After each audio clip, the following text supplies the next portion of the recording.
about a month ago, I opened Instagram and I see this testing call for a new Daria pattern. It's called the Blueberry Puff Dress. It's like a Milkmaid style dress, and I was so excited, and I decided to apply, and I got picked to be one of the testers. Generally what happens when you pattern test is a company will send you the pattern for free, and you make it in your size and then give your feedback on it. So first step is to assemble the pattern. You can see this giant sleeve piece here, and that does make it, it takes a little bit longer to assemble this pattern than something more simple. I had some blue spotted fabric that I wanted to use for this, but not enough for the whole dress. So I played around with different placement and settled on this, using it for the waist and the sleeves. Now, before I get into it, make sure to subscribe if you'd like to see more pattern reviews and sewing process videos. Also, I'm always open to suggestions, so leave them in the comments below. So I have to make some adjustments before I get to sewing. Here I'm just adding some length to the back pieces and the under bodice piece. And also adding a little bit of length to the upper skirt piece. I'm just adding it off of the bottom edge and cutting it apart, as well as also adding some length to the lower skirt section. So here are all the pieces cut out and adjusted, and now I'm going to make my muslin. So I'm just using old bed sheets, and this is what I came up with. And honestly, let me know what you think, but I think the fit looks pretty good. Here I was noticing that the sleeve was kind of not as puffy or as I wanted it. It was kind of droopy, and I realized that's just because I didn't make the elastic tight enough around my arm. So there weren't really any adjustments to be made, so I could start sewing. So here's this fabric that I was talking about earlier. It's from Mood, and it just has these cute little clip dot 3D blue threads. And I decided to match this with some Egyptian cotton, also from Mood. It has such a beautiful feel to it and a slightly silky look. Before cutting out, I am ironing my fabric. Sorry, there's another term that I always want to use. It's like decastizing, something like that. I just find it kind of therapeutic to iron it. And I'm folding it right sides together, pinning my pattern pieces onto it. You can see for this fabric, I only have enough for the sleeve and the underbust piece and the back. For the underbust piece, because it's a stripe, I want to really make sure that I'm making it symmetrical and making sure all the lines are lining up, so I cut it in one single layer. Next up, the white fabric. This is easier because there's no stripes. The lower skirt pattern piece, you're supposed to slash and spread until it gets to a certain length or width. And so I just drew chalk lines and cut the first piece out and then used that one as my pattern piece. And then on the one where you're not supposed to slash and spread it, I did widen it still. Since I lengthened the upper skirt, that also increased the circumference. And so I needed more width in the gathering. Here are all the pieces laid out. There's some doubles there because you'll see I'm going to underline some pieces. But yeah, that's all. I'm clipping the bottom of the dart legs and then basting it with thread. This is my favorite way to mark darts because I'm using white fabric and I don't want to use chalk, colored chalk, because sometimes colored chalk does not wash out. I've had that experience before with white dresses. So just be very careful if you've got a light color fabric. This cream color chalk is not noticeable enough to bother me though. So after marking it, then I just press it, pin it, and sew it. For this project, I'll be using white thread and a size 80 needle.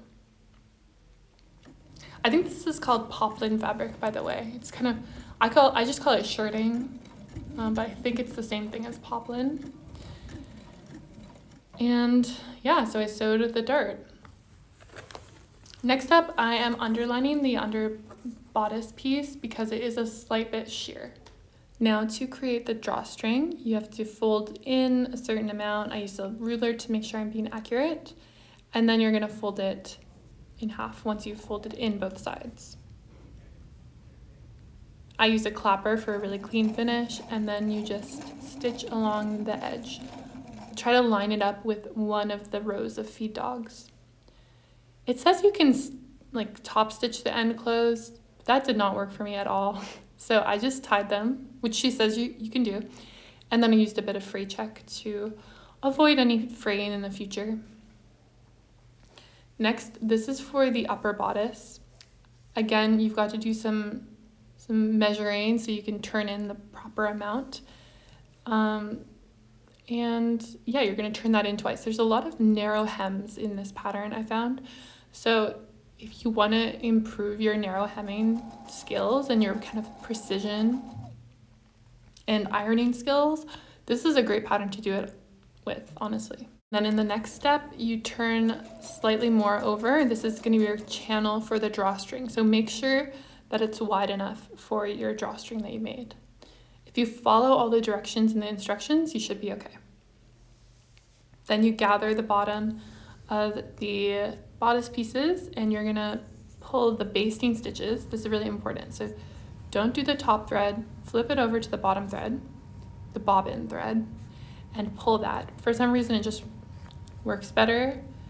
Because also if you pull both the top and the bottom thread, it will be really hard to gather it.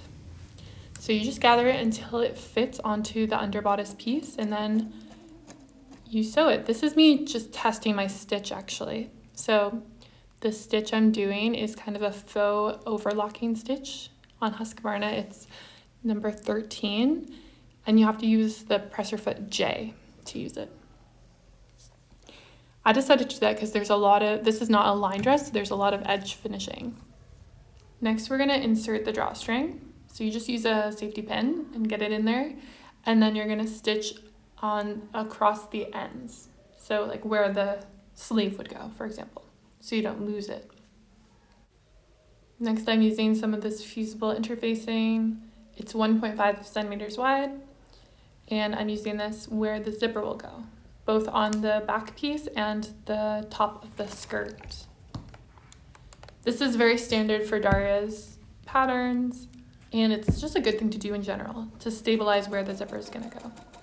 And then I'm just using a zigzag stitch to finish that raw edge. Next, we're gonna put the back pieces onto the front pieces and sew the side seams. I was just checking there that my seam allowance was correct, and now we can move on to the skirt.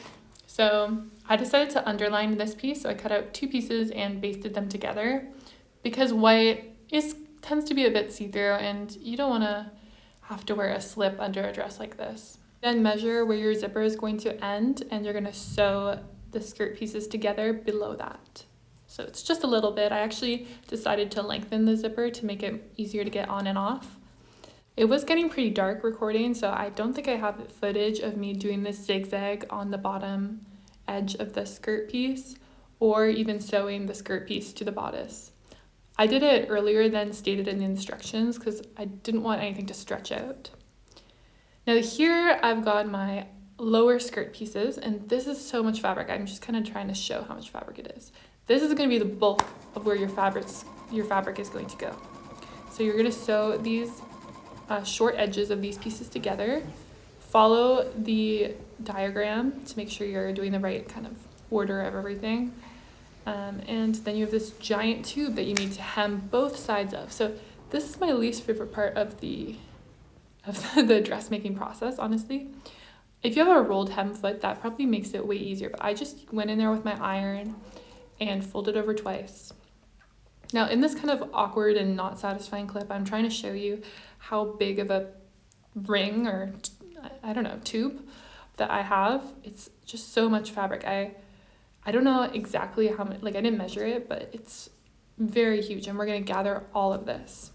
So to gather it, you're going to put a couple lines of basting stitches, and then you're going to take the bobbin threads, remember, just the bobbin threads, and you're going to gather. And you're going to want to put on a TV show for this because it takes a long time. She says that she really recommends having a gathering foot to save some time, and I wish that I had one. And I honestly think if you're going to make this dress, it might be worth it to buy one. I don't know how much they are. If you know, tell me down below, but I think it would save a lot of time. So if anyone out there is a dog lover, here's some dog content. That was Kenny. She likes to join me when I sew. And here I'm just showing the completed gathered upper skirt piece. I think she likes it. And now we have to put this gathered huge piece of fabric onto the upper skirt piece. Now, Daria recommends drawing a line across the edge of the whole upper skirt, a certain measurement from the edge. And this does take some time, but it is very handy while you're pinning on the underskirt. So splay it out like this, pin it, make sure no seams are near the center front, and then you're going to make your stitches between the two lines of gathering. And it feels like such a relief when that's on there. Next up, we're going to put on the zipper. So I always like to start with ironing it. This helps get the most clean, invisible finish that you can. Put your iron on the lowest setting though, because you don't want to melt any of the teeth. I haven't so far, but I am pretty careful. Then you're going to pin it onto the back fabric, line up the edges, or for whatever seam allowance or whatever you have. Make sure the zipper teeth are not by the edge. They should be away from the edge. And your needle should go right beside the teeth. And I'm using an invisible zipper foot. I'm sure you've heard of them. They're amazing. Everyone should have one. Okay, this is a callback to my Daydreamer strap dress video. I found out why it was like weird and pointy in the back there. It was because I sewed right from the top of the zipper instead of where the stopper starts. So make sure you do that. Don't start right from the edge of the fabric. So now to put the other side of the zip in. You can watch this video to see how I get the right orientation. But before I actually sew it, I'm gonna first mark the waist seam on one side of the zipper, and then I'm gonna close my zipper and carry that mark over to the other side. This is going to ensure that your waist seam lines up when you're done the dress, and it gives a really professional finish. So sewers know to look for this detail. And here's mine. It's like pretty good. This is before ironing, but I was very pleased with how invisible it was at the top there. But then at the bottom, it did kind of become less invisible. And this is because I think I should have hand basted it instead of just pinning. Sometimes the things can slide out of whack. So, you know, don't take shortcuts. Here are the facing pieces. So you just interface them. These are the only pieces that actually need to have interfacing pieces cut for. And you line it up with the top of the back, and it fits really nicely in there. You fold out the zipper and then you pin it and sew across the top there. You can just use a normal stitch. I'm not using my overlocking stitch, and then you're gonna understitch as well. Looks like that. And then you're gonna fold it right sides together. You're not done yet. Fold it right sides together, and you're gonna stitch across where these pins are. You can probably use an invisible zipper foot for this, but just to be safe, I always just use a regular zipper foot. I don't try to get that close to the zipper because of past experiences with it not working, but I should get over that. Anyway, so now it is time for the elastic channels on the sleeves. And again, kind of similar to the drawstrings, we have to fold in each side, use a ruler, try to make it as even as possible. And then this seems like it takes a long time, but it goes pretty quick. It's just a bunch of sewing straight, and it's satisfying. So The lines that you should have marked on your sleeve pattern, make sure to do that. Put them above those lines. And make sure you have the corresponding drawstring channel because there are different lengths. And then you just top stitch across the side of each of them. And it's a great challenge to get good at your top stitching. And there it is. It looks really nice from the right side. Next up, you're gonna narrow hem the sleeve.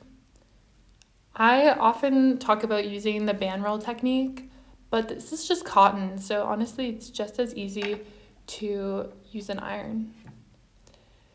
So here is my elastic. Now we're going to do the super fun part of putting the elastic in the sleeves. You put a safety pin on one side and a pin on the other side and push it through. This is again kind of mindless and it takes a bit of time, but it's a good thing to do while watching TV if you need a break from sitting at the machine. And then once you have them all inserted, you've stitched up the sides, you're going to sew the side, the sleeve seam, the side seam of the sleeve to sew it closed. Then you're gonna take these sleeves and sew them onto the dress. This doesn't take very long because you're only sewing kind of like the bottom of the sleeve.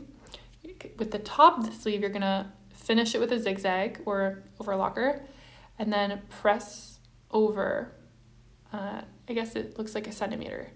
Press over a centimeter and top stitch that down to create the channel for your shoulder elastic. So you insert it in the same way, and this is so exciting because this is your last step. And then there you go, you have a beautiful dress. The nice thing about this style of dress is that like putting in the sleeves is a lot easier than normal set-in sleeves. So if you don't like sleeves, this is the dress for you. And now it's time for the reveal. So here it is. I am very happy with how it turned out. What do you think? Let me know. In my opinion, it's very girly, and I love the kind of ruffled detail of the skirt. It was totally worth the time it took. And this project was kind of a de-stasher. You know, it got rid of a bit of leftover fabric in my collection. Here's the cost breakdown. Now, keep in mind, I did underline some of the pieces, which adds, of course, to the amount you need. I did buy it from Mood as well, which is not the cheapest fabric store out there. Okay, so my final pattern review on this dress. Number one, it's very cute. I love the style and I don't have anything similar. Number two, the fit is pretty easy. I have some tweaks I want to make, but it's all to do with width and length because that bodice piece is adjustable. You don't really have to worry about curves too much. Number three, the process is fairly simple. Now, it does take a long time, so I would not call this a quick sew for me. I think even sewing a lined dress would take less time. But also keep in mind that I do not have a gathering foot.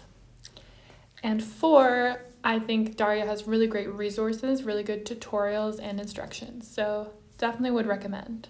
I cannot wait until it's warmer out and I can wear this dress all the time. But that's it for this video. If you like the final dress, please give it a like and I'll see you in the next video.